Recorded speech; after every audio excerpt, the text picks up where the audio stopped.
Good afternoon and welcome to Amnesty International UK's live Q&A with Gael Garcia Bernal, who's starring in the new Oscar-nominated Chilean film No, and Eugenio Garcia, the advertising executive on whom Gael's character in the film is loosely based. This is your chance to ask Gael and Eugenio any questions you may have about the film and about their wider work. So do keep your questions coming on Amnesty International UK's Facebook page or on Twitter using the hashtag AskGael. So welcome to London. Thank you. Gael, you studied here some years ago now. What's it like to be back? Many years ago. Well, it's like going back to the future. It was in '97 that I studied here. So it's been 16 years. It's the first time you've been back in 16 years? No. I've been here many times, of course. I mean, I studied here, but it was the first time I came here was 16 years ago. Okay. And it was different. London was different, and I was definitely way more different than I am right now. And it's great to be here. Okay, so audiences in the UK haven't seen the film yet. Okay. Can you tell us or tell them a little bit about what the film's about? So in 1988, due to international and national pressure, Pinochet had to legitimize himself as a governor, of Chile, and the way that they articulated this legitimization was by establishing a referendum where you could vote yes, I want Pinochet to stay in power for the next 8 years, or no, I want Pinochet to be out of power and there to be free elections next year. So there was a lot of groundwork and political work that was done by the opposition of Pinochet to support the No campaign. And the key, the piece, the angle where the film that the film takes is this campaign through the eyes of the people that did the publicity campaign that accompanied this whole movement. Okay, so do keep your questions coming on Facebook, the Amnesty International UK Facebook page, and on Twitter using the hashtag AskGael. I've got one here from on Twitter from @VioletMoonglow, who asks, this is one for you, Eugenio. Do you think that today's human rights causes can be helped by marketing techniques similar to those used in No? Well, yeah, I think so. Amnesty International campaigns are marketing and communication campaigns. True. I think the marketing and the communication can change the common sense of the people and point it to better human rights. I don't know the word, but I think so. It's a good resource to improvements in that area. And do you think that would be true for, say, countries in the Middle East now, wherever? Everywhere. Why not? I think that the campaigns of such institutions like Amnesty and others improves and change the way the people understand the things, and allows to the people to understand things that it is normal. By example, the woman position in many countries are apparently normal. But with the campaigns, like Amnesty campaigns and another, can change to improve the condition of the woman, by example. I think that there is a resource we can use to sell products, or you can sell ideas and concepts, and it's a very powerful weapon to this. Okay. We have another question here from the Amnesty International University of Bradford group, and they say, Gael, what was it about the script and the story itself that made you want to be part of this film? Well, ultimately what makes me want to be part of a film is the director, really, because everything has to do with a point of view, with a personal point of view that the director puts across. Normally good films are a personal point of view, and we are all kind of soldiers interpreting that point of view, and but we defend that point of view. We go all the way with that point of view, and so definitely directors are the ones that kind of convince me to whether or not to be in the movie. And this film, the story is incredible, undoubtedly. I mean, it is a fantastic story. The character is incredible. The experience before doing it seemed like it was going to be a really great one, but the key turning point was Pablo Larraín's point of view. I mean, ultimately his organization, the angle that he wanted to give the story and the characters, and just being really good friends with him before doing the movie, because we met a couple of times and we became instantly good friends, and we established a good working relationship right from the start. So this was really, really nice. So having an affinity with a director is important when you're deciding to do a film? An affinity in the sense that that you kind of trust and in a sense kind of value a lot that point of view, because you're gonna have to go there. That doesn't necessarily have to do with that you become best mates or anything like that. I mean, it's about admiring that kind of point of view and going there and knowing that there's someone there that's gonna tell you maybe you know what you're doing, maybe you don't know what you're doing, but it's okay, I'm here behind the camera looking at things. We're getting into the right direction. Okay. On Facebook, Elizabeth has asked Eugenio, how did you feel having your life represented on screen, and was it as true as you would have liked it to be? Well, it's not my life really. It's, I'm a part of a great group of people who works in the campaign, and this is well, it was very surprising to me because I don't expect this one, and it's a great actor that playing the supposed played me and a friend, and it's an honor for me. It's a surprise and an honor. Okay, this one's just come in from on YouTube from Era, and the question is, do you think, this is for Gael, do you think the characters you've played have had an impact in your decision to become involved in human rights campaigns? Yes and no. I think the other way around. It's the best way to explain it. I mean, I was lucky enough to be in a generation where I felt, and maybe for the first time in Latin America, we felt that we could change things a lot because people had done it previously, and we felt that it was possible. You know, we weren't born in that kind of narrative of the impossibility of change occurring. So so the films that I started to work on, or that I participated in from the beginning, had this angle of incredible freedom and freedom of let alone freedom of speech, but just completely creative freedom. And they tackled important issues or issues that were questions that were very difficult or dangerous to raise, you know. So I think that these films have had that kind of they've shaken up the established narrative. They've kind of asked the terrible questions, you know, and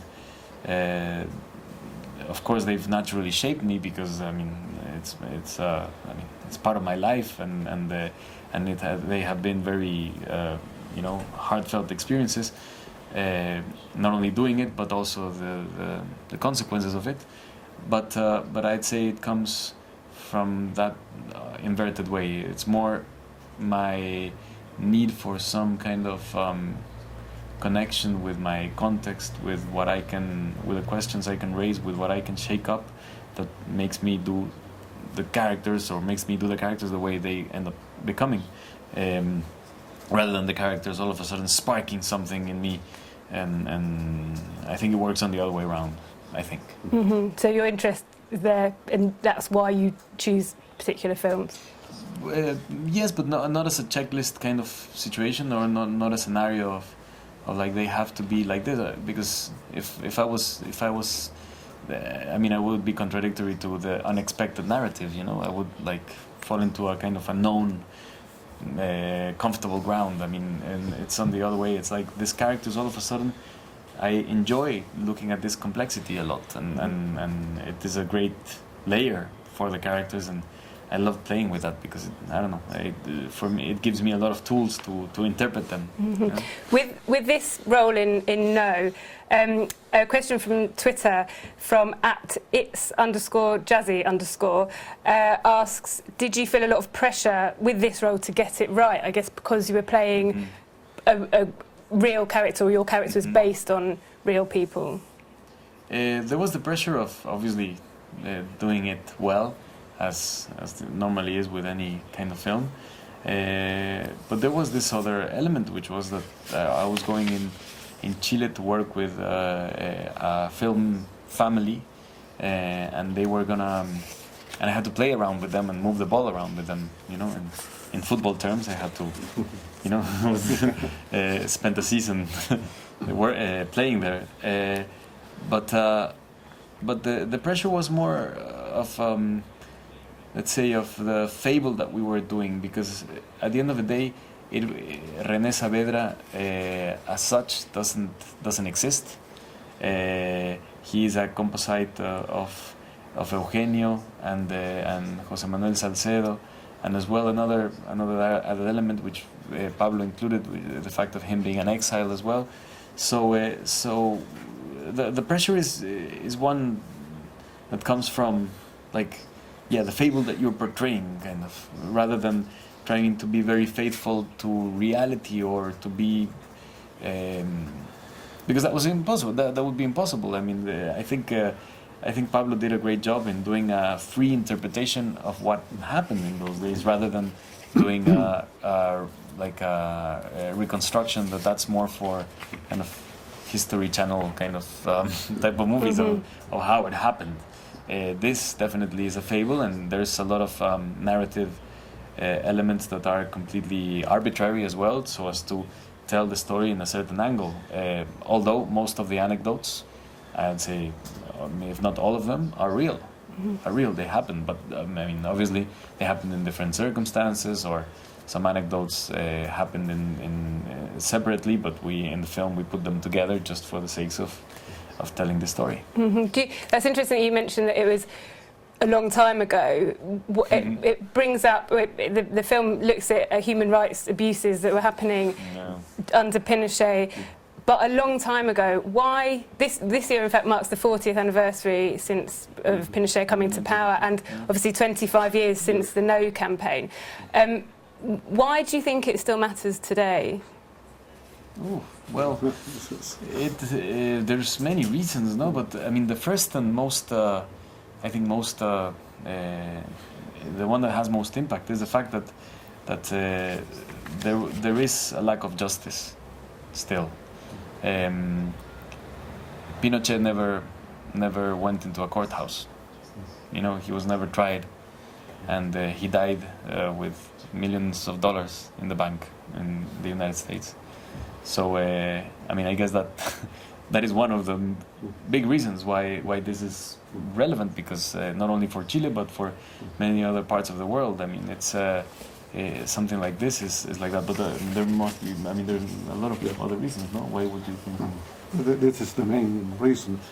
Yeah.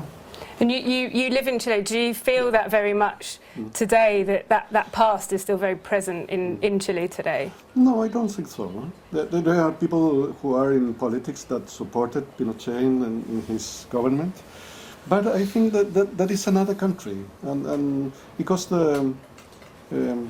instead some political structures of Pinochet survives today, I think the understanding of the people, the comprehension of the life is absolutely different. And yes, I think this is another country than the Pinochet country. Now there is another political tensions in my country that in this moment don't exist, or we don't care about this.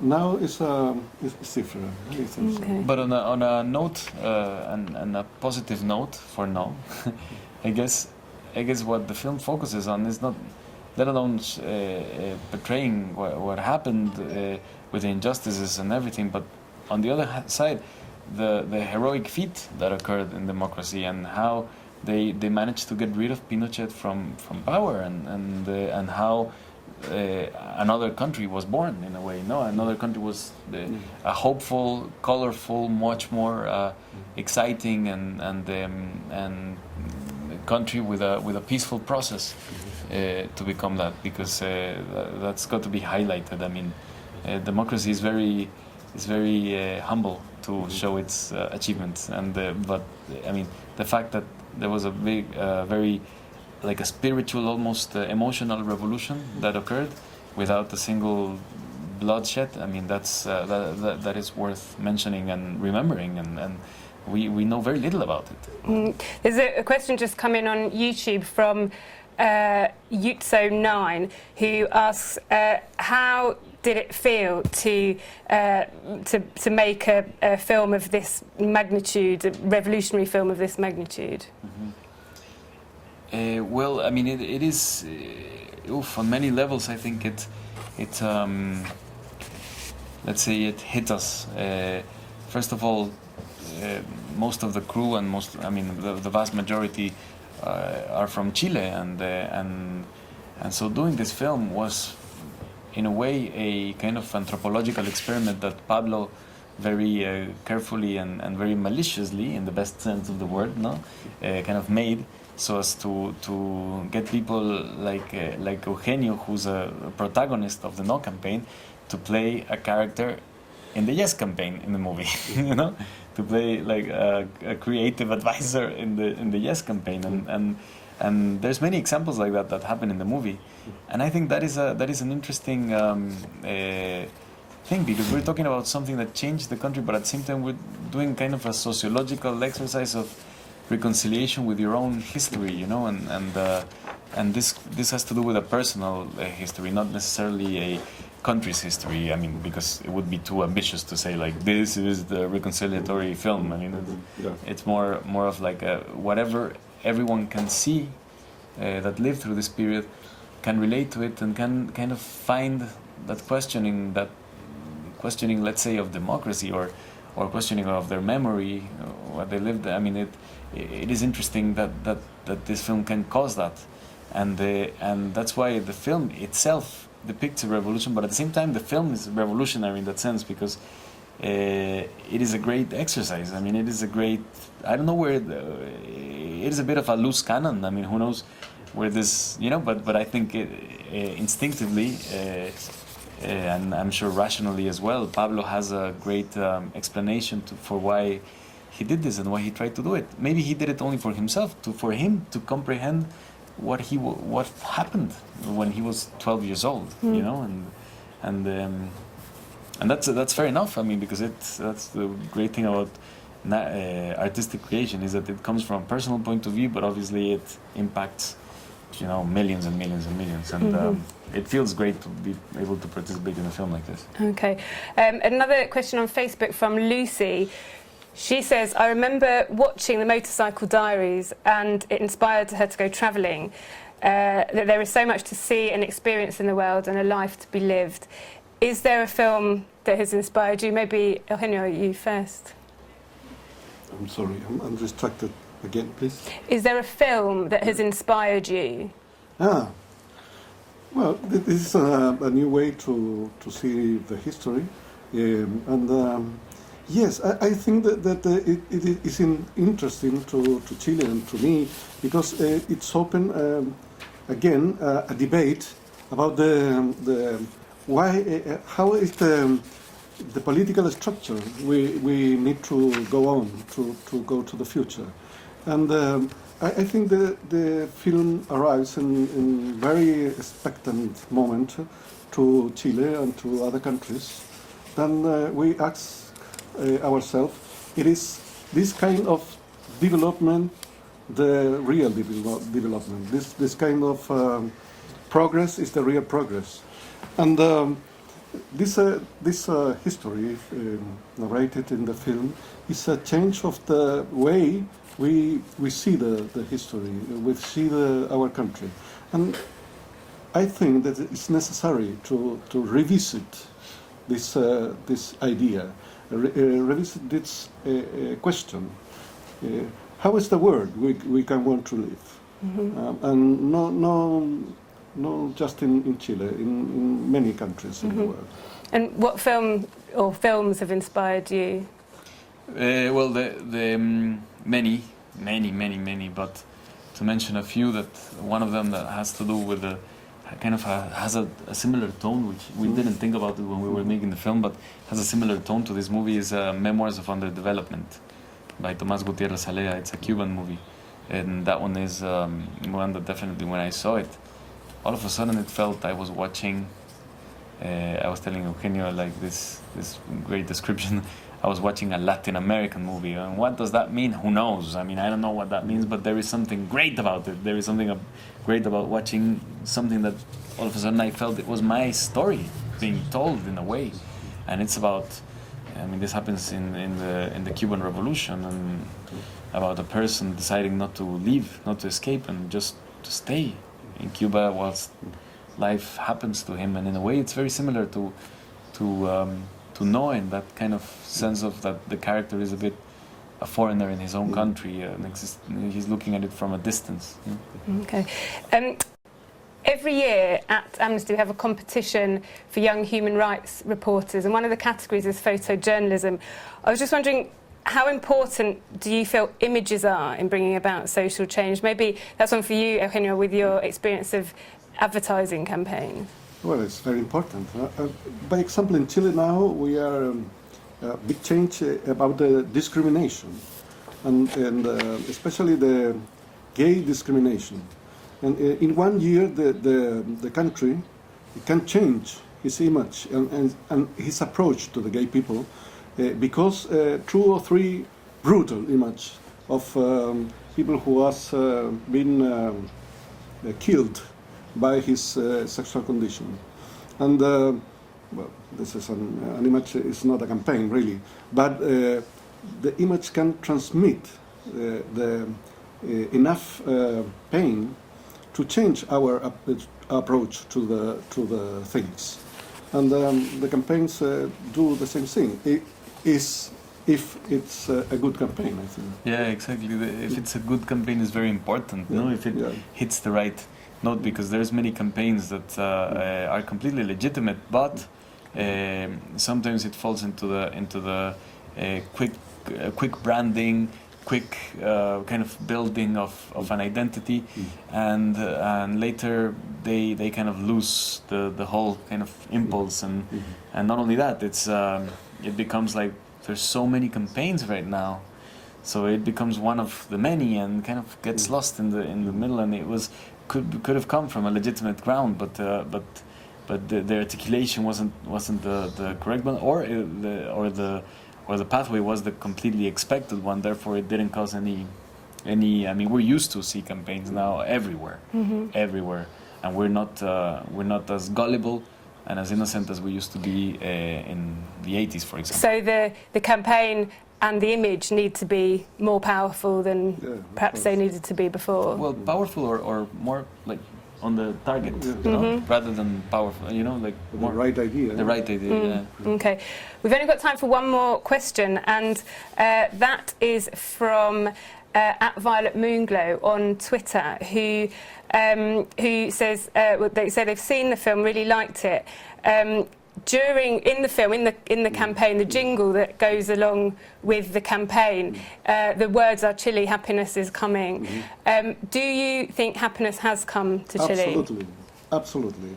Because do you need to think that we live under Pinochet government, and Pinochet left. We won Pinochet regime. Absolutely, the happiness and the joy is coming back to Chile, and by the other side, the happiness is personal. It's not a political issue. It's personal, and then we create the condition to everybody, if they want, if they could, be happy. I think that yes, it's arrives. Okay. I'm afraid that's all we have time for. So, Gael, Eugenio, thank you very much for giving Amnesty some of your time today. And thank you to everybody who's been watching and who sent in your questions. Sorry if we didn't get around to asking yours, but thank you to everyone for sending them in. No will be out in the UK on the 8th of February, and there will be special Amnesty screenings at Picture House cinemas around the country on the 12th of February. To find out more and to take action, visit amnesty.org.uk/Chile.